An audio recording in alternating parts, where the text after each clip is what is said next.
الصلاة والسلام وتحية والسلام النبي الأمي المكي المدني الهاشمي وبالقاسم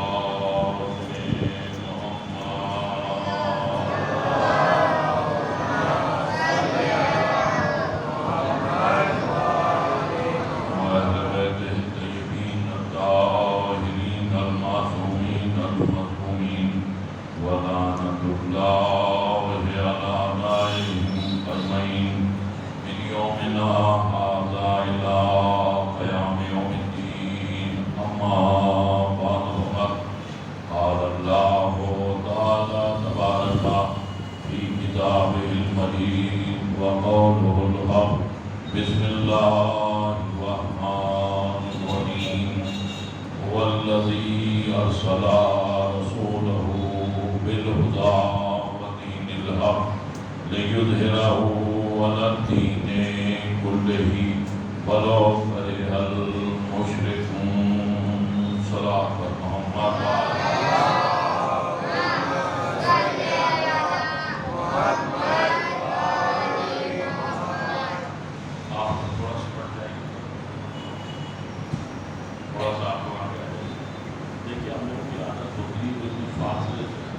اللہ نے بھی کلام نہیں کیا رسول خدا سے جب تک اپنے قریب نہیں ہوتا اس میں بھی اس نے کہا خود مٹی اور خلیفہ اور خلیفہ.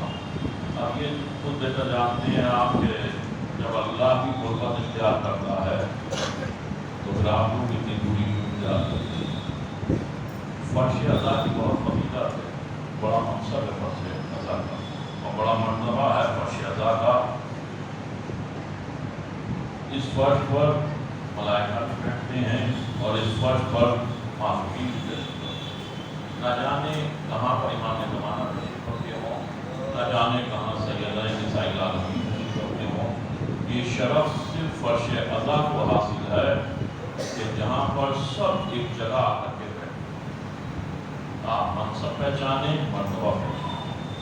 اللہ نے تعارف کرایا اللہ وہی تو ہے کہ جس نے اپنے رسول کو ہدایت اور دین حق کے ساتھ محفوظ فرمایا تاکہ دین اسلام تمام دینوں پر غالب آ جائے. یہ مشرکین خفا ہوتے ہیں تو خفا ہوں, ہمیں ان کی کوئی پرواہ نہیں. یعنی اللہ کسی کی پرواہ نہیں کرتا. اس نے دین کو غالب کیا اور دین غالب آ کر کے رہے گا. بظاہر تو یہ آیت عزیزو میں نے کل کی گفتگو میں بتلایا کہ امام زمانہ کے لیے نازل ہے. چلوا دیکھیے محمد وعلی محمد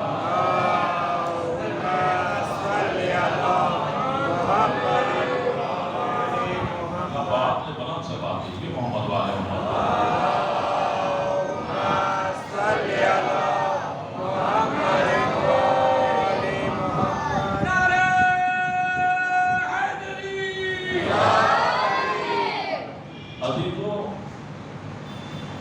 جتنے بھی رہبر آئے اللہ نے جس کو بھی نازل فرمایا یا جس کو بھی اس دنیا میں بھیجا 1,24,000 انبیاء بھیجے جن پر سب کا ایمان ہے. تو یہ کوئی پہلے نبی نہیں تھے کہ جن کے سینہ اقدس پر اس آیت کو نازل فرمایا اور اس میں کہا کہ اللہ وہی تو ہے کہ جس نے اپنے رسول کو ہدایت اور دین حق کے ساتھ محفوظ فرمایا. اللہ نے قرآن مجید میں بہت سے مقامات پر علم رسول کا تذکرہ فرمایا ہے, لیکن اس آیت میں اللہ کہہ رہا ہے کہ اللہ وہی تو ہے. یعنی اللہ اپنا تعارف کرا رہا ہے کہ اللہ وہی تو ہے کہ جس نے اپنے رسول کو ہدایت اور دین حق کے ساتھ محفوظ فرمایا. یعنی رسول کو خلق کرنے کے بعد اللہ اپنی خلاقیت پر فخر فرما رہا کہ ہم وہ ہیں کہ جس نے اسے بنایا, ہم وہ ہیں جس نے ایسا نبی بھیجا, ہم وہ ہیں کہ جس نے ایسا رسول بھیجا. تو عزیزوں کوئی بھی شاہکار کچھ بھی کوئی خلق کرتا ہے, بناتا ہے, اور وہ شاہکار جب اپنے شباب پر ہوتا ہے تو خلق کرنے والا اپنی خلاقیت پر فخر کرتا ہے. اللہ نے ساری مخلوق کو خلق کرنے کے بعد فخر نہیں فرمایا، لیکن جب ذات پیغمبر کی طرف نظر فرمائی تو اللہ نے دیکھ کر کے خوش ہو کر کے بیان فرمایا میں وہی تو ہوں کہ جس نے اسے بنایا۔ یعنی ساری بھیڑیا خسان مخلوق پر اللہ نے فخر نہیں کیا، ذات پیغمبر وہ ذات ہے جس پر اللہ بھی فخر فرما رہا ہے، اور پیغمبر نے ویسا بن کر کے دکھا دیا جیسا اللہ چاہتا تھا، اور جب ویسے بن گئے تب اللہ کہہ رہا ہے کہ میں وہ ہوں کہ جس نے اسے بنایا، میں وہ ہوں، اور اسے میں نے جلدی میں نہیں بنا دیا۔ کبھی یہ سوچیں کہ میں نے اس کو ایسے ہی بنا دیا ہو، میں نے اسے ہدایت یافتہ بنایا ہے۔ ہدایت یافتہ کا کیا مطلب ہے؟ ایک بچہ ابھی تو کسی کے گھر تشریف لایا اور وہ جو 5 یا 6 برس کا ہوا تو قانون ملک کے مطابق اسے ہدایت کی ضرورت ہوتی ہے، تعلیم کی ضرورت ہوتی ہے، گھر والے کہتے ہیں اسے مدرسے بھیجو یا اسکول میں بھیجو، تو یعنی اسے ضرورت ہے ہدایت کی۔ اللہ نے پیغمبر کے لیے فرمایا کہ ہم نے اسے ہدایت یافتہ بنایا ہے، یعنی اسے پڑھنے اور لکھنے کی ضرورت نہیں ہے، ہم نے صاحب علم بنا کر کے نازل فرمایا۔ بہت کی جگہ دی تو اسے ہم نے صاحب علم بنایا ہے۔ تو جو چاہا محترم، تو یہ وہ پیغمبر ہے، میں آپ کے قریب آنا چاہ رہا ہوں۔ جب اس کا تعارف لوگوں نے کرایا تو جس کے پاس جیسا علم تھا اس نے ویسا تعارف کرانا شروع کیا۔ اسی مسجد میں آپ نے ہر ہفتے آپ سنتے ہوں گے سورہ جمعہ میں بسم اللہ الرحمن الرحیم هو الذی بعث فی الامیین رسولا منہم یتلو علیہم آیاتہ ویزکیہم ویعلمہم الکتاب والحکمہ۔ ہم نے امیین میں سے ایک کو رسول مبعوث فرمایا، یتلو علیہم آیاتہ، جو کہ آیت الہی کی تلاوت کرتا ہو، یزکیہم، خود بھی پاک ہو اور دوسرے کو پاک کرنے کی صلاحیت رکھتا ہو۔ دیکھیں اس آیت میں جتنے بھی جملے آئے ہیں سب وہ آئے ہیں کہ جو دوسرے کو تعلیم دیتا ہو، دوسرے کو پڑھ کر سناتا ہو، دوسرے کو پاک کرتا ہو، دوسرے کو سکھاتا ہو، اور سکھا وہی سکتا ہے جو سیکھا ہوا پیدا ہو۔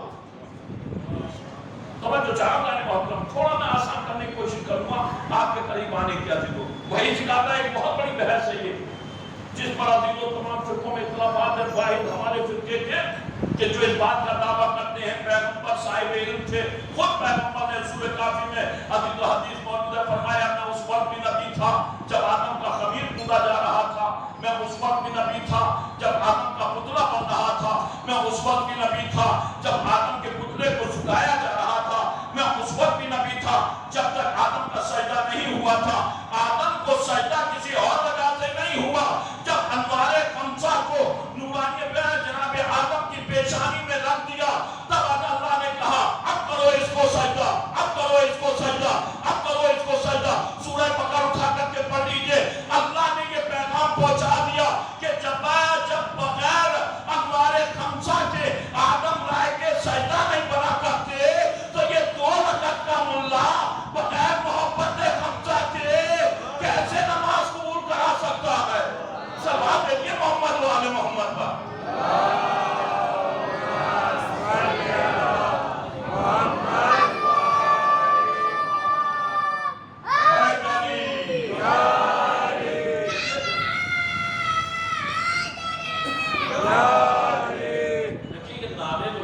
سلیقے سے لگائیں، کسی قوم کے پاس نعرے نہیں سوائے آپ کے، بہت سی قومیں ہیں بےہودہ نعرے لگاتی ہیں، ایسے جیسے نئے میں مسلمان ہوئے جب نئے لگے ایمان لائے۔ نعرے یہ حسب و نسب کی شناخت، نعرے سلیقے سے پیدا ہونے کی شناخت، بڑی پابندی الگ نہیں، یہ نہ لگاؤ، یہ نہ لگاؤ، یہ نہ لگاؤ، لیکن نعرہ حیدری ایک ایسا نعرہ ہے جو ہر کوئی نہیں لگاتا اور ہر کسی کے دل سے بھی نہیں نکلتا، اس کے لیے شرط ہے۔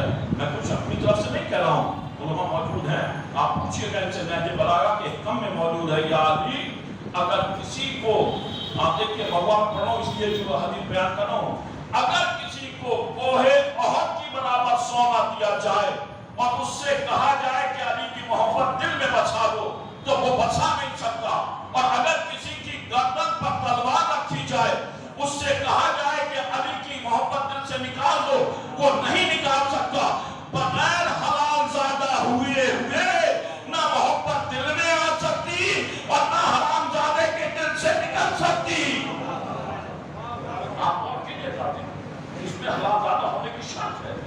نعرے وہی لگاتا ہے.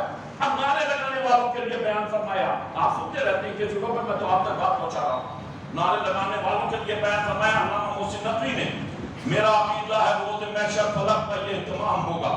میرے خیالوں سے بھی زیادہ وسیع تر ایک مقام ہوگا. محبتوں کے چمن کھلیں گے مسرتوں کا نظام ہوگا. گلوں کو نسبت علی سے ہوگی خلیفہ زہرا کا نام ہوگا. نعرہ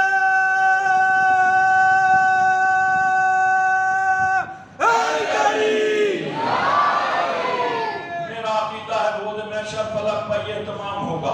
میرے خیالوں سے بھی زیادہ وسیع تر ایک مقام ہوگا. محبتوں کے چمن کھلیں گے مسرتوں کا نظام ہوگا. گلوں کو نسبت علی سے ہوگی خلیفہ زہرا کا نام ہوگا. یہ انبیاء سب وزیر ہوں گے تو صدر میرا امام ہوگا. سب آپ دیکھیں محمد و آل محمد پر. صلی علی محمد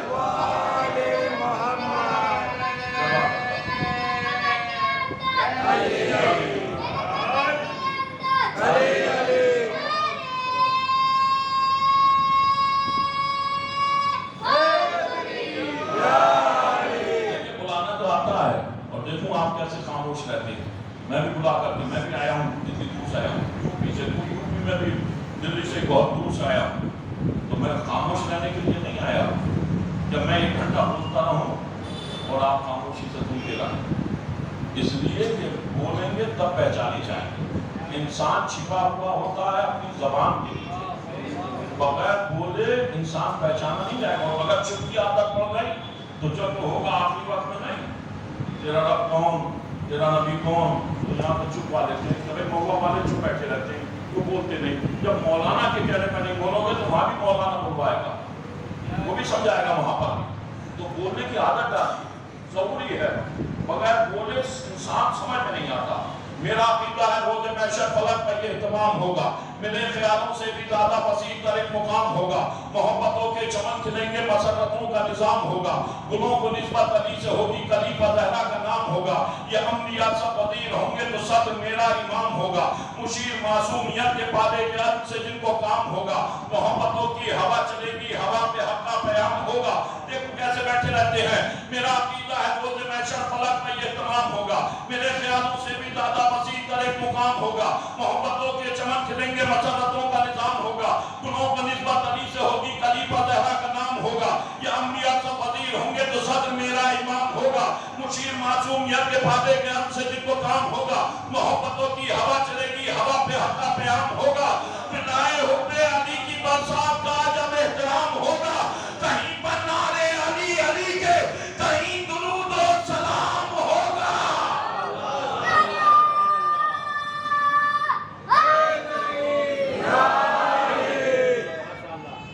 اتنی محنت کی کیا کہتے ہیں قربان جاؤں یا علی یا علی یا علی مدد جزاک اللہ. اب دیکھتا ہوں کون کون خاموش رہتا ہے. محسن نقوی نے نعرے لگانے والوں کے لیے بیان فرمایا. آپ نے سنا ہوگا میرا عقیدہ ہے روز محشر فلک میں یہ اہتمام ہوگا.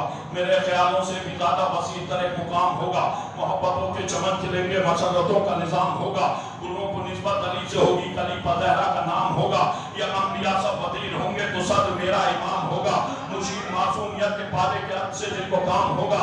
محبتوں کی ہوا چلے گی ہوا پہ حق کا پیام ہوگا. فدائے حب علی کی برسات کا جب احترام ہوگا. کہیں پر نعرے علی علی کے کہیں درود و سلام ہوگا. اب جس سے روکا جا سکتا رو کر کے دکھائے. فدائے حب علی کی برسات کا جب احترام ہوگا. کہیں پر نعرے علی علی کے کہیں درود و سلام ہوگا.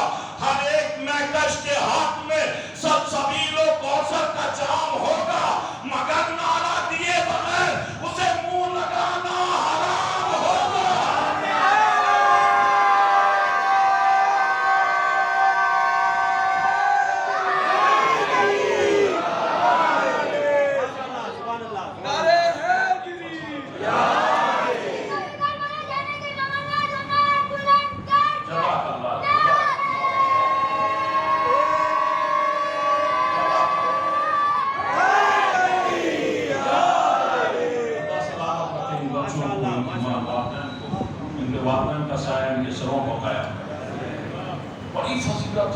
ذکر اہل بیت دیکھیے قرآن موجود ہے معافی کے ساتھ عزیزوں بڑی فضیلت ہے ذکر اہل بیت جب بھی بحث ہوتی ہے تو بحث نماز پڑھنے پر تو ہوتی ہے کہ بھئی نماز پڑھیے نماز پڑھیے نماز پڑھیے تو ہوتا کبھی بھی قبولیت صلاح پر بحث نہیں ہوتی کہ نماز قبول کیسے ہوگی بھئی یہ بحث ہوتی ہے جس کی نماز قبول اس کا ہر عمل قبول اور جس کی نماز قبول نہیں اس کا عمل قبول نہیں تو بحث قبولیت صلاح پر ہونی چاہیے نماز تو سب پڑھ رہے ہیں سب پڑھ رہے ہیں نماز تو نماز کس کی قبول ہوگی کس کی نماز قبول ہوگی رسول فرماتے ہیں کہ اگر بغیر ولایت علی بن ابی طالب کے اقرار کے یا بھولے سے یا جان بوجھ کر کے تشہد میں صلوات بھول جائیں تب کر دیں تو نماز آپ کے منہ پر مار دی جائے گی بغیر محمد و آل محمد پر صلوات پڑے ہوئے دیکھیں بہت سی چیزیں ہیں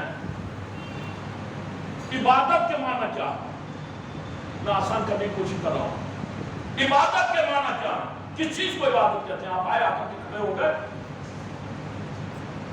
بتائیے آ کر کے نماز پڑھ رہے ہیں بہت لوگ پڑھ رہے ہیں نماز پڑھتے رہیے نماز جب تک کہ معرفت صلاۃ نہ ہو غور کیجیے گا خالی یہ نہیں لگے رہو آپ بتائیے سب سے زیادہ کس نے نماز پڑھی سجدے کر سب سے زیادہ ابلیس نے سجدے کیے ہر جگہ کیے اور اتنے کیے کہ اللہ نے اسے اوپر بلا لیا اور ملائکہ کی سب نے شامل کر دیا میں نماز کا ممکن نہیں کبھی آپ سوچنے لگے میں معرفت صلاح پہنچانا چاہتا ہوں اتنے کیے آج بھی بہت سے فرقے لگے ہوئے کہ پڑھتے لو کچھ نہیں کرے اللہ ہی اللہ اتنے اس سے زیادہ تو کوئی نہیں کر سکتا اور اتنے کیے کہ اللہ نے اوپر بلا لیا اور جب اوپر آ گیا تو اللہ نے ارادہ کہ میں ایک خلیفہ بنانا چاہتا ہوں بس جیسے ہی کہا اور کہا جب میں اس میں روح پھونکوں میں اجرے پڑھ رہا ہوں آپ کے درمیان جب اس میں روح پھونکوں تو تم سب کے سب سجدے میں گر جانا اور جب روح پھونکی تو سب ملائکہ سجدے میں گر گئے الا ابلیس سوائے ابلیس کے اللہ نے کہا تو نے سجدہ کیوں نہیں کیا کہ میں افضل تو اپنے سجدے کرا لے یعنی نماز پڑھنا ہے مجھ سے جتنی پڑھوا سکتا ہو اور دوں گا میں اپنے سجدے کرا لے اس کا نہیں کروں گا اس کا کس کا کہ جس کے لیے اللہ کہہ رہا تھا اللہ نے کہا اخرج منہا یہاں سے نکل جا کہاں سے نکل جا جنت سے آپ نے بہت سنا ہوگا نا کہ جنت سے نکل جا عزیزو سر پر قرآن رکھ کر قسم کھا کر کے بتلاؤ اتنے سجدے کرنے والوں کو عزیزو جب اللہ ایک کا انکار کرنے پر جنت سے نکال سکتا ہے تو جو 12 کا انکار کر رہے ہیں انہیں اللہ جنت میں کیسے بھیج سکتا ہے سب بیٹھیے محمد و آل محمد پر